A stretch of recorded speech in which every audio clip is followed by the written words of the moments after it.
দোকান বা মেলার থেকে অনেক গুণ বেশি স্বাদের চটপটি বা ঘুগনি আজ আপনাদের বানিয়ে দেখাবো। তার জন্য নিয়েছি মটরটাকে আমি 6-7 ঘন্টার মতো ভিজিয়ে রেখেছিলাম। আর নিয়েছি আলু, কিউব করে আলু কেটে নিয়েছি। আর এটা নিয়েছি পেঁয়াজ কুচো, আর নিয়েছি টমেটো কেচাপ। টমেটো ছিল না তাই কেচাপ নিয়ে নিয়েছি। আর নিয়েছি ধনিয়া গুঁড়ো, আর এটা রসুন আর আদার পেস্ট, আর এটা হলো লঙ্কা গুঁড়ো, হলুদ গুঁড়ো নিয়েছি। আর এটা নিয়েছি তেঁতুলের আচার। এটা আমার সবার লাস্টে লাগবে তেঁতুলের আচারটা। চটপটিতে অবশ্যই তেঁতুলের আচার না দিলে ভালো লাগবে না সবার লাস্টে, তাই নিয়ে নিয়েছি। এবার আমি গ্যাসে আলুটা সেদ্ধ করতে বসিয়ে দেবো। প্রথমে আমি আলুটা সেদ্ধ করব। এর জন্য লবণ দিয়ে দিলাম আর হলুদ দিয়ে সেদ্ধ বসিয়ে দেব। আমি আগে আলুটা এই জন্য সেদ্ধ করে নিয়েছিলাম, আমি আলুটা বেশি সেদ্ধ করব কিন্তু মটরটা বেশি সেদ্ধ করব না। তো কিছুটা আলু দেখুন, আমি আলুটা সেদ্ধ হয়ে যাওয়ার পর কিছুটা পরিমাণ হাফ বয়েল হয়ে যাওয়ার পর তারপর মটরগুলো দিয়ে দিয়েছি। মটরগুলো এবার 80% মতো আমি সেদ্ধ করব। মটরগুলো একদম পুরো সেদ্ধ করব না।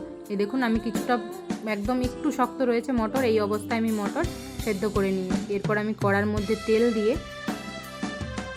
ফোড়নে দিলাম জিরে, আর এবার যে পেঁয়াজটা কেটে রেখেছিলাম সেই পেঁয়াজটা দিয়ে এবার মশলাটা আমি করে নেব। চটপটির যে মশলাটা রেডি করব সেটা ভালো করে মশলাটা রেডি করে নেব।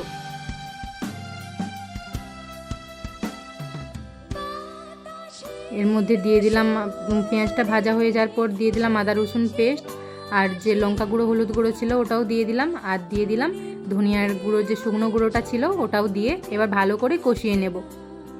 এগুলো ভালো নাড়াচাড়া হয়ে গেলে যে টমেটো কেচাপটা নিয়েছিলাম সেটাই ওর মধ্যে দিয়ে অ্যাড করে আবার ভালো করে একটু কষিয়ে নেব।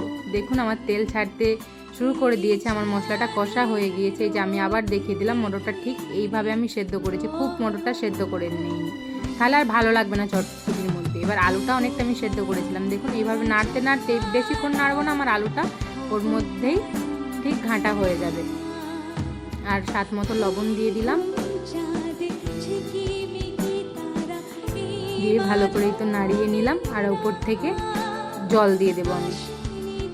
আমি খুব বেশি জল দেবো না, চটপটিতে খুব বেশি জল লাগে না, একটু ঘন ঘন হয়। আর উপর থেকে দিয়ে দিলাম গরম মশলা, দিয়ে এবার ভালো করে নাড়াচাড়া করে আমি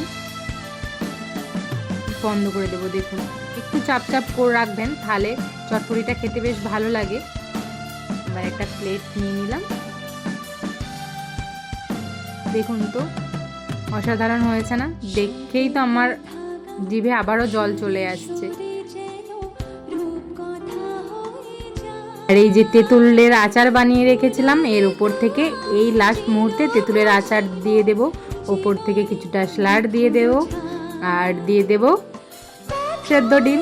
চটপটির সাথে সেদ্ধ ডিম না হলে ভালো লাগে না। আর উপর থেকে চাট মশলা কিছুটা। আমার তো এখনই জিভে জল চলে আসছে। বাড়িতে অবশ্যই ট্রাই করবেন, অসাধারণ খেতে হয়। সবাই ভালো থাকবেন, সুস্থ থাকবেন। ধন্যবাদ সবাইকে।